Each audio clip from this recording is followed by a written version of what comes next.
The Munsters as TV's most lovable monster family, but in 1965, one episode crossed the line. From illegal props to dangerous stunts, the events of that day were so shocking that the footage was locked away forever. For decades, the cast refused to discuss it. Now, we're uncovering the real reason why this episode never made it to air. The idea for the Munsters didn't begin in the 1960s. It actually dates back to the 1940s when animator Bob Clampett, best known for his work on Looney Tunes, developed a concept for a cartoon about a funny monster family. He worked on it for years, but the project never gained traction. The idea sat dormant, waiting for the right moment to come to life. That moment arrived in the early 1960s when comedy writers Alan Burns and Chris Hayward, famous for their work on Rocky and Bullwinkle, pitched a similar idea. They were inspired by Charles Addams's New Yorker cartoons, which featured a creepy yet endearing family.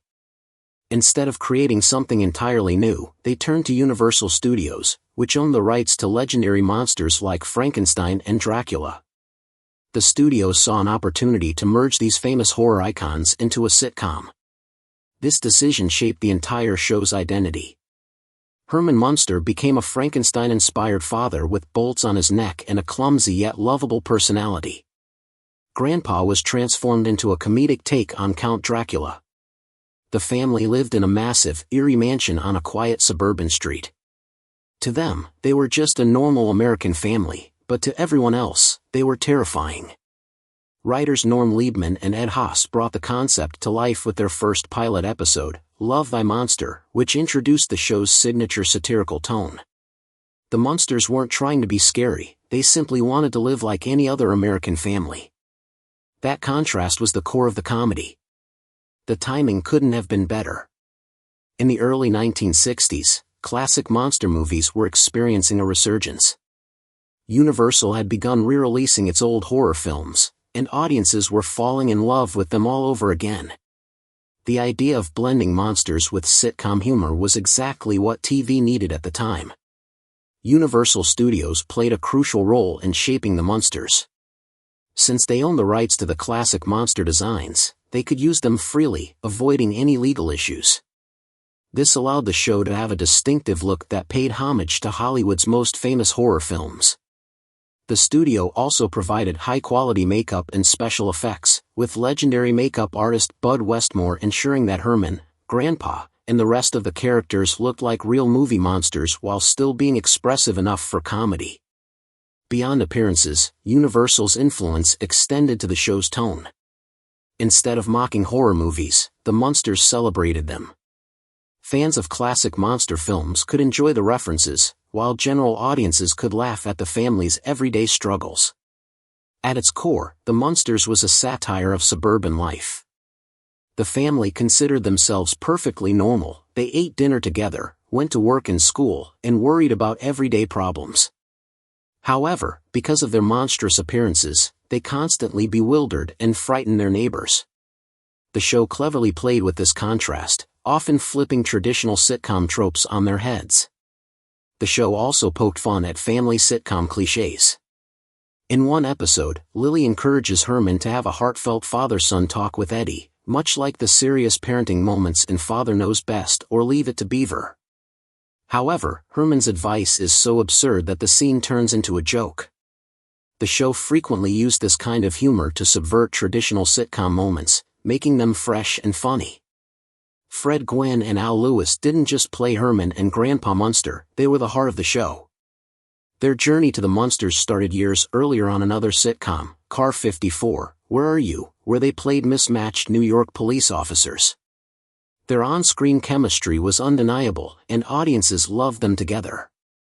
More importantly, they became close friends in real life. When the Munsters began casting in early 1964, producers immediately knew who should play Herman and Grandpa.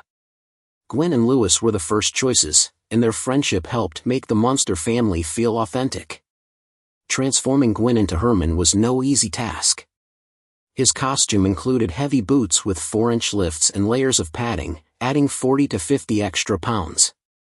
The intense heat from the studio lights made it even worse. He once lost 10 pounds in a single day of filming.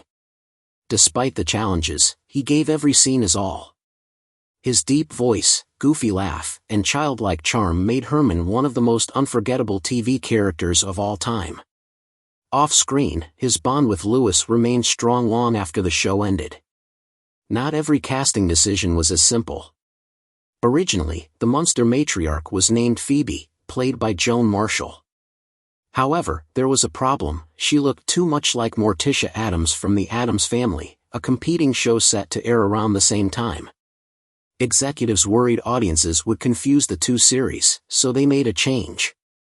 Phoebe was scrapped and replaced with Lily Munster, which meant finding a new actress. They chose Yvonne De Carlo, best known for her dramatic roles in films like The Ten Commandments. Fred Gwynne and Al Lewis were skeptical at first, unsure if she could handle comedy. However, De Carlo quickly proved them wrong. She was given one simple direction: play Lily like a classic 1950s housewife, but with a gothic twist. She understood the assignment perfectly. Her elegance and charm balanced Herman's goofy nature, making her an essential part of the Munster family. Butch Patrick, who played Eddie Munster, wasn't the first actor cast in the role. In the unaired pilot, Eddie was played by Nate Happy Durman, whose version of the character was bratty and troublesome. It didn't fit the show's light-hearted tone, so the producers made a change. When Patrick stepped in, he made Eddie more mischievous yet lovable, making him more relatable to young viewers and helping the show connect with families. For Patrick, the Munsters wasn't just a job, it was a defining part of his childhood. Working with Gwen and Lewis taught him valuable acting lessons, and he has fond memories of his time on set. Even after the show ended, those memories stayed with him. The role of Marilyn Munster also underwent changes. Originally played by Beverly Owen, she left after 13 episodes because she had been pressured into taking the role and was unhappy. She sometimes left the set in tears. Eventually, she found a way to break her contract, and producers needed a replacement. That's when Pat Priest stepped in, fitting seamlessly into the role. Marilyn was the only Munster who looked like a typical young woman, but she never saw her family as strange. To her, they were completely normal, which created plenty of comedic moments. Her presence also provided viewers with a relatable character. Over time, Priest formed strong bonds with her co-stars, and her portrayal of Marilyn became just as beloved as the rest of the Munsters. The Munster Mansion at 1313, Mockingbird Lane wasn't just a setting, it was practically a character itself. The eerie house looked like it belonged in a horror film, yet it had a charm that made it feel like a real home. Inspired by Victorian-era mansions, particularly those in San Francisco, the house had a darker, spookier look to match the Munster family's heritage. The exterior was a mix of a real building and a Hollywood set. Universal Studios modified a backlit house to serve as the Munsters' home, while the interior was built on a soundstage with carefully designed details. From the grand staircase and dusty chandeliers to Grandpa's laboratory in the basement, every part of the house contributed to the show's humor. The home also featured secret passages and hidden rooms, often playing a role in the story. Herman might accidentally smash through a wall, or Grandpa's experiments might go hilariously wrong. Through it all, The Munsters wasn't just a funny show about a monster family, it became an iconic part of television history. The television show The Munsters was much more than just a light-hearted comedy about a monster family living in suburbia. Beneath its jokes and slapstick humor, it carried powerful messages about acceptance, being different, and how society perceives those who do not fit the traditional mold. The show cleverly used its monstrous characters to make a statement about real-world issues while keeping audiences entertained with its charming, comedic storytelling. One of the best examples of this deeper meaning can be found in an episode titled Operation Herman, which aired in 1965. The episode followed Eddie Munster, the young werewolf son, who had to undergo a tonsillectomy. As he rested in the hospital, his devoted father, Herman, desperately wanted to visit him. However, given Herman's towering figure, Frankenstein-like appearance, and unintentionally intimidating demeanor, sneaking into the hospital unnoticed proved nearly impossible. This led to a series of hilarious misunderstandings, classic slapstick humor, and a hospital staff convinced that Herman was a confused patient who had wandered off. Although the episode was filled with comedic moments, there was a heartfelt message at its core. At one point, Lily, Herman's wife, suggested that Herman have an honest, heartfelt conversation with Eddie, similar to the parenting-style seen in wholesome family sitcoms of the era. She even referenced Father Knows Best, a show famous for its portrayal of the perfect American family.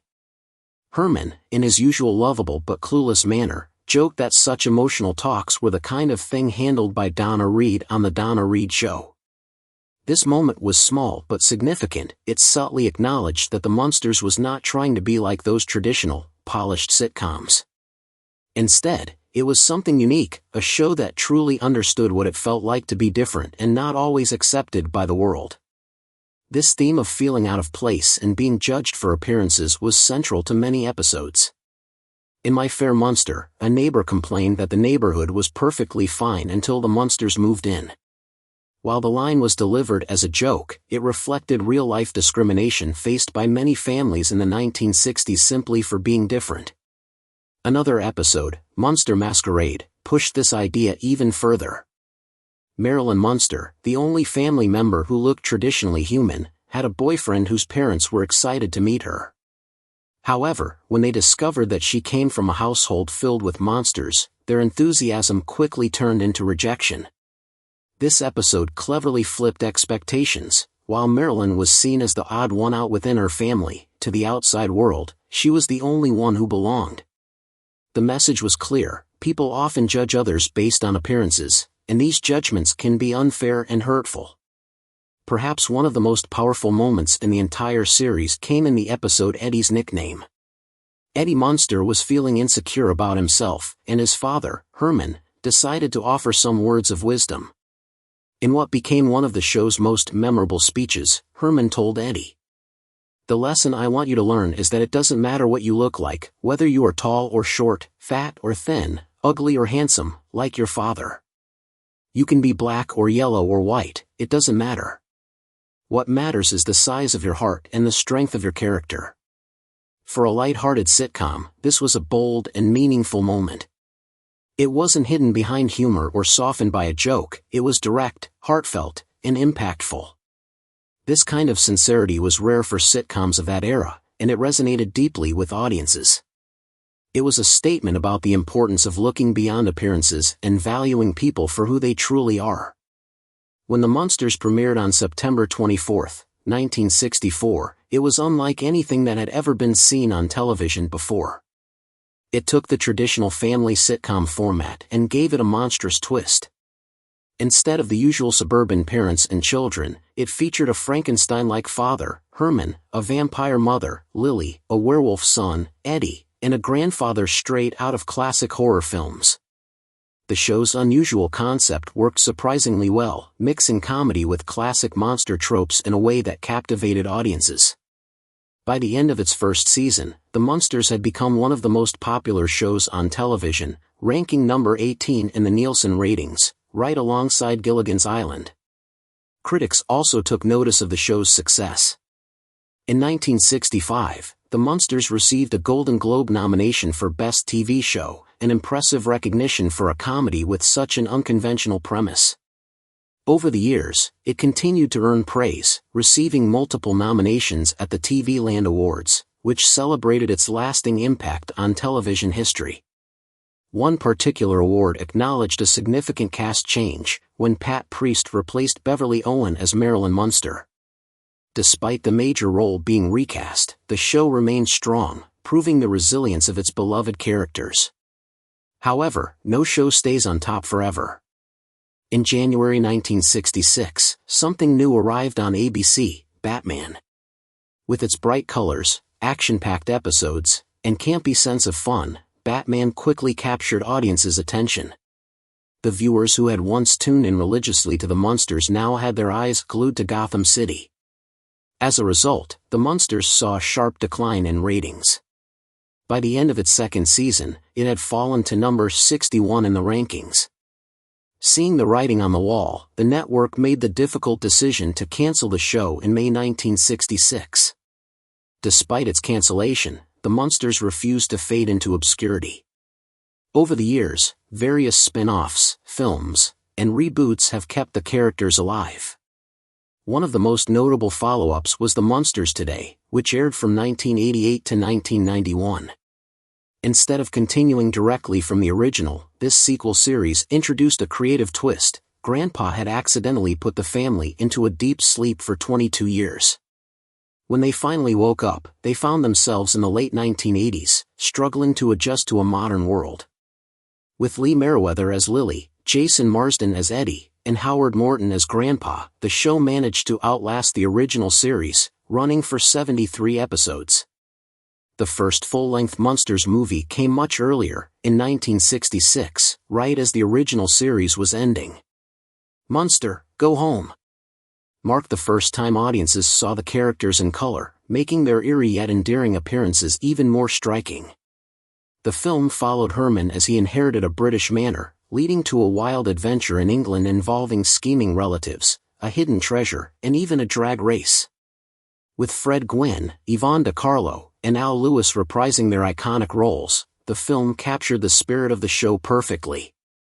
Over the decades, numerous attempts have been made to revive the Munsters. Some efforts, like the 2012 Mockingbird Lane pilot directed by Bryan Singer, never made it past a single episode. Others, like Rob Zombie's 2022 feature film, had mixed receptions but still managed to introduce a new generation to the beloved monster family. Despite the ups and downs, the legacy of the Munsters remains strong. Its influence can be seen in countless TV shows, from The Simpsons to Stranger Things, and its iconic theme song has been covered by multiple artists over the years. But at its core, what made the Munsters so special was its message: being different isn't something to be feared, it's something to be celebrated. And that's a lesson that will never go out of style. Thanks for watching. Like and subscribe our channel.